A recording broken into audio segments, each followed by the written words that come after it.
السلام علیکم ویورز، کیسے ہیں آپ سب؟ امید کرتی ہوں خیریت سے ہوں گے۔ آج جو ٹاپک میں آپ کے لیے لائی ہوں وہ ہے وضو کے حوالے سے کہ وضو میں ہمیں کیا کیا دعا پڑھنی چاہیے، وضو کی کیا سنتیں ہیں، کیا فرائض ہیں، اور وضو سے ہمیں کیا فائدہ ملتا ہے، اور اللہ تعالیٰ کی طرف سے ہم پر کیا خاص عنایت ہوتی ہے، یہ سب ہم اس ویڈیو میں ڈسکس کریں گے۔ اللہ تعالیٰ ہم سب کی تمام پریشانیوں کو ختم کریں، ہماری مشکلات کو حل فرمائیں۔ چلیں آئیں ویڈیو کو شروع کرتے ہیں۔ رب اشرح لی صدری ویسر لی امری واحلل عقدۃ من لسانی یفقہوا قولی۔ رب زدنا علما، رب زدنا علما، رب زدنی علما۔ اللہ تعالیٰ ہم سب کے معاملات میں آسانی فرمائے۔ اللہ تعالیٰ نے ہمارے لیے ہر چیز ایک مقصد کے تحت بنائی ہے، ہر چیز کا ایک مقصد ہے۔ اب دیکھیں، جیسے ایک انسان ہے، اس کا جسم ہے، اس کو اپنے جسم کو چلانے کے لیے فیول کی ضرورت ہوتی ہے۔ اس کا فیول کیا ہے؟ کھانا۔ جسم کو طاقت دینے کے لیے ہم کیا کرتے ہیں؟ کھانا کھاتے ہیں، پانی پیتے ہیں، جوسز پیتے ہیں۔ تو یہ جسم کی ایک غذا ہے۔ اسی طرح روح کی غذا ہوتی ہے۔ روح کی غذا کیا ہے؟ روح کی غذا اللہ کو یاد کرنا ہے، اللہ کا ذکر کرنا ہے۔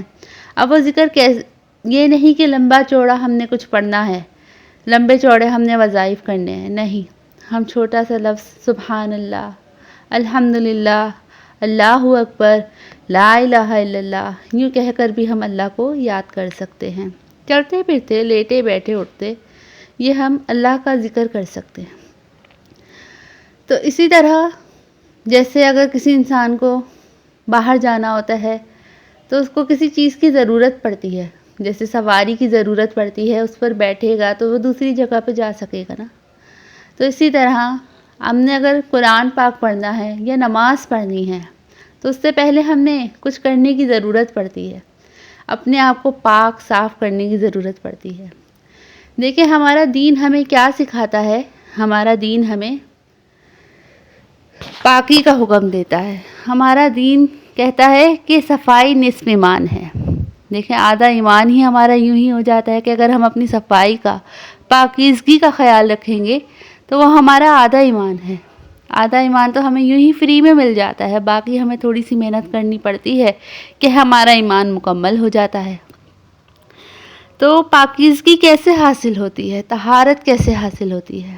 اس کے کچھ فرائض ہیں جو اللہ نے ہمیں قرآن پاک کے ذریعے سے اور سنت رسول صلی اللہ علیہ وآلہ وسلم کے ذریعے سے ہمیں بتائے ہیں۔ تو جب ہم نے نماز پڑھنی ہوتی ہے اس سے پہلے ہم وضو کرتے ہیں۔ اب وضو کی بھی سنتیں ہیں کہ وضو کرنے سے پہلے ہمیں سب سے پہلے نیت کرنی ہے کہ میں وضو کی نیت کرتی ہوں۔ اسی طرح جیسے غسل کی نیت کرنا ہوتا ہے تو اس سے پہلے ہمیں غسل کی نیت سے وضو کرنا ہوتا ہے کہ میں یہ غسل کی نیت سے وضو کر رہی ہوں۔ تو وضو کی نیت کرنا پہلا کام ہے۔ پھر اس کے بعد بسم اللہ الرحمن الرحیم پڑھنی چاہیے، یا پھر پوری بسم اللہ نہیں بھی پڑھی تو بسم اللہ والحمدللہ، یہ دو لفظ۔ حضور صلی اللہ علیہ وآلہ وسلم نے فرمایا کہ جو شخص بسم اللہ الرحمن الرحیم پڑھتا ہے تو اللہ تعالیٰ اس شخص کی تمام گندگی کو دور کر دیتا ہے۔ اب وہ چاہے جسمانی گندگی ہو چاہے روحانی، یعنی کہ جو گناہ ہوں گے اللہ تعالیٰ اس نجاست کو ہم سے دور کر دیتا ہے، صرف کیا پڑھنے سے؟ بسم اللہ پڑھنے سے۔ اور جو شخص بسم اللہ والحمدللہ پڑھتا ہے، اللہ تعالیٰ اس شخص پر 4 فرشتے مقرر کر دیتا ہے جو اس پر، اس کے سر کے اوپر نور کی چادر کر کے رکھتے ہیں، اور وہ نور کی چادر جب تک رہتی ہے جب تک اس کا وضو برقرار رہتا ہے۔ سبحان اللہ۔ تو اللہ تعالیٰ کی کتنی بڑی یہ نعمت ہے کہ ذرا سے لفظ کے بدلے میں ہمیں کتنی بڑی نعمت مل رہی ہے، اللہ کا نور مل رہا ہے ہمیں۔ اس کے بعد تیسرا کام کیا ہے کہ 3 مرتبہ دونوں ہاتھوں کو گٹوں تک دھونا، یہ سنت ہے۔ پھر مسواک کرنا، اور اگر مسواک نہ ہو تو انگلی سے دانتوں کو ملنا۔ اس کے بعد ناک میں پانی ڈالنا اور ناک کے پانی کو نہیں، اس سے پہلے ہے کلی کرنا اور گرگرا کرنا، یہ لازمی ہے گرگرا کرنا۔ اس کے بعد ناک میں پانی ڈالنا اور اس کو ناک میں اوپر تک چڑھانا، جہاں تک ہمارا ہڈی ہے وہاں تک ہمیں ناک میں پانی چڑھانا ہے۔ اس کے بعد 3 بار اپنے چہرے کو دھونا، چوتھائی سر کا مسح کرنا، 3 بار کہنیوں تک ہاتھ دھونا، بازو دھونا، اور پھر آخر میں اپنے پیر دھونا۔ تو یہ ہے وضو کا سنت طریقہ، اور اس میں فرائض کیا کیا ہیں؟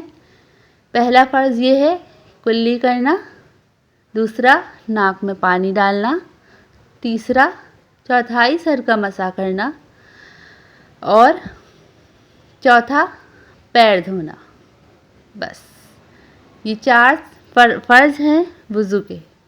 وضو سے پہلے کی دعا بسم اللہ والحمد للہ، وضو کے درمیان کی دعا اللہم اغفر لی ذنبی ووسع لی فی داری وبارک لی فی رزقی۔ یہ دعا جو ہے ہمیں وضو کے درمیان میں پڑھتے رہنی چاہیے، اور اس کے علاوہ بھی ہم پڑھ سکتے ہیں۔ کہ اس کے فائدے کیا ہیں؟ اللہ سے ہم کہہ رہے ہیں کہ اللہ مجھے میرے گناہ بخش دے اور وسعت ڈال دے میرے گھر میں، اور برکت ڈال دیجئے میرے رزق میں۔ تو یہ اللہ سے ہم مانگ رہے ہیں، تو اللہ کیوں نہیں دے گا۔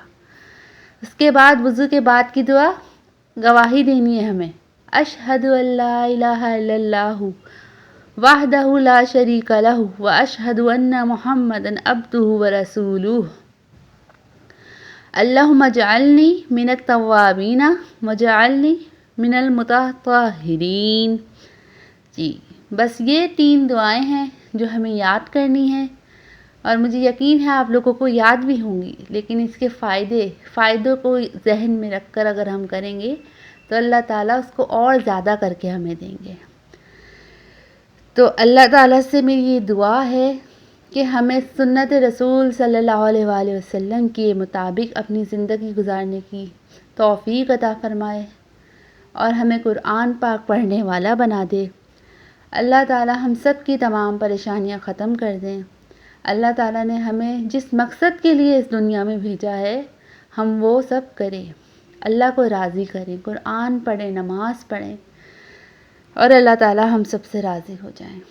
بس میری آپ سے یہی دعا ہے کہ مجھے بھی دعاؤں میں یاد رکھیے گا۔ شکریہ۔